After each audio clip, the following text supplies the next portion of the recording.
नमस्कार। 2024 लोकसभा चुनाव से पहले कांग्रेस और विपक्षी नेताओं की रातों की नींद और दिन का चैन गायब है। इसकी वजह है प्रधानमंत्री नरेंद्र मोदी का मास्टर स्ट्रोक साउथ इंडिया के लिए, जो कि वो इस्तेमाल करने वाले हैं 2024 लोकसभा चुनाव के लिए। तो आइए जानते हैं क्या है ये मास्टर स्ट्रोक और क्यों लिया जा रहा है नरेंद्र मोदी के द्वारा ये मास्टर स्ट्रोक। सूत्रों के मुताबिक प्रधानमंत्री नरेंद्र मोदी काशी वाराणसी के साथ साथ एक और कॉन्स्टिट्यूंसी से चुनाव लड़ने जा रहे हैं और ये कॉन्स्टिट्यूंसी शायद तमिलनाडु में होगी। सूत्रों के मुताबिक जो कॉन्स्टिट्यूंसी नरेंद्र मोदी कंसीडर कर रहे हैं उनमें से एक है कन्याकुमारी और एक है रामानाथपुरम। रामानाथपुरम वही कॉन्स्टिट्यूंसी है जिसमें रामेश्वरम आता है और रामेश्वरम में स्थित है राम सेतु, जिसका के निर्माण भगवान श्री राम ने किया था लंका पे विजय प्राप्त करने के लिए और बुराई का नाश करने के लिए। लेकिन प्रधानमंत्री नरेंद्र मोदी ने तमिलनाडु को ही क्यों चुना दूसरी कॉन्स्टिट्यूंसी के लिए? इसका जवाब है काशी और तमिलनाडु के लोगों के बीच में गहरा रिश्ता, क्योंकि काशी को भी भगवान शिव की नगरी और रामेश्वरम को भी भगवान शिव की नगरी बोला जाता है। इसीलिए सूत्रों से ये पुष्टि हो रही है कि शायद नरेंद्र मोदी जी रामानाथपुरम को ही चुनेंगे कन्याकुमारी के ऊपर। प्रधानमंत्री नरेंद्र मोदी ने तमिलनाडु को चुनने में ऐसा नहीं है कि रातों रात कोई फैसला ले लिया है। उन्होंने इसकी जो पिच है बैटिंग करने के लिए बहुत सालों से बनाना चालू कर दी थी। वो जब 2010 में गुजरात के मुख्यमंत्री थे तभी उन्होंने गुजरात में का जो समिट है वो तमिलनाडु के कोयम्बटूर शहर में किया था, जिसके लिए उन्होंने ये प्रचार प्रसार किया कि गुजरात के जो हिंदूज या गुजरात के जो जो हिंदुज़म का जो कल्चर सेंटर है वो तमिलनाडु से काफ़ी मिलता जुलता है। उसके बाद से 2014 लोकसभा चुनाव के बाद प्रधानमंत्री नरेंद्र मोदी ने कई सारे समिट, कई सारे मीटिंग्स तमिलनाडु में किए।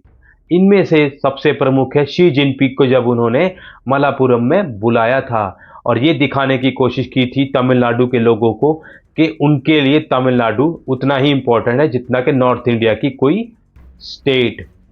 इसके साथ ही जब न्यू पार्लियामेंट का उद्घाटन हो रहा था तो जो तमिलनाडु का सेनेगल सिंबल है, जो सिंबल प्रधानमंत्री पंडित जवाहरलाल नेहरू को मिला था 1947 में, उस सिंबल को रख दिया गया था इलाहाबाद की एक म्यूजियम में।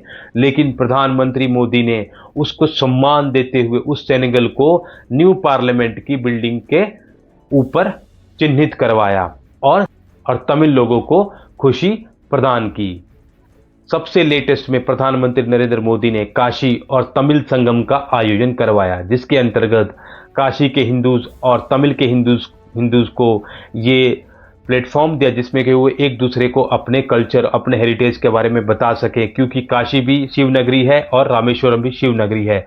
इसके लिए ये पूरा का पूरा ख्याल रखा गया कि एक हिंदुइज्म की भावना को बढ़ाया जाए और हिंदुत्व का प्रचार किया जाए।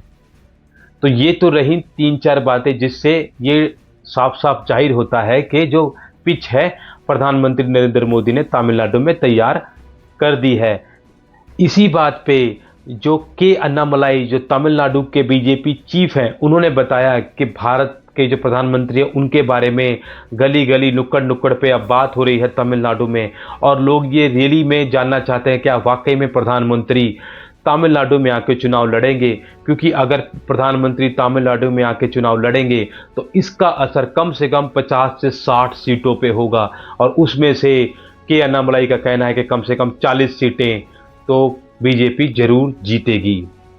तो ये तो रही प्रधानमंत्री नरेंद्र मोदी के चुनाव लड़ने की बात। और लेकिन जो विपक्ष के नेता हैं या कांग्रेस है वो बहुत ही ज़्यादा सदमे में है, क्योंकि पहले नॉर्थ वर्सेस साउथ की पॉलिटिक्स करके वो ये सोच रहे थे कि वो नॉर्थ को थोड़ा बहुत वोट अगर पाएंगे तो पाएंगे, लेकिन साउथ के सारे वोट लेके हम चले जाएंगे और बीजेपी को यहाँ से कुछ भी नहीं मिलेगा और हम बीजेपी को बहुत आसानी से टक्कर दे सकते हैं। लेकिन अब बीजेपी ही मैदान में कूदने का इरादा कर रही है साउथ के, और ये इरादा जो किया है प्रधानमंत्री मोदी ने खुद किया है। और प्रधानमंत्री मोदी की पॉपुलैरिटी को देखते हुए मुझे लग रहा है अगर प्रधानमंत्री नरेंद्र मोदी तमिलनाडु से चुनाव लड़ते हैं तो कम से कम 10-12 सीटों पे तो असर जरूर डालेंगे। और जो हिंदूज है, जो हार्डकोर हिंदूज हैं तमिलनाडु के, केरला के, कर्नाटका के, वो तो इस चीज के ऊपर काफी स्वागत करेंगे प्रधानमंत्री नरेंद्र मोदी का कि वो आके वहां से चुनाव लड़ें। आप लोगों को क्या लगता है, प्रधानमंत्री को तमिलनाडु से चुनाव लड़ना चाहिए? अगर हाँ या ना, जो भी आपका जवाब है प्लीज कमेंट बॉक्स में कमेंट करके जरूर बताना। तब तक के लिए नमस्कार।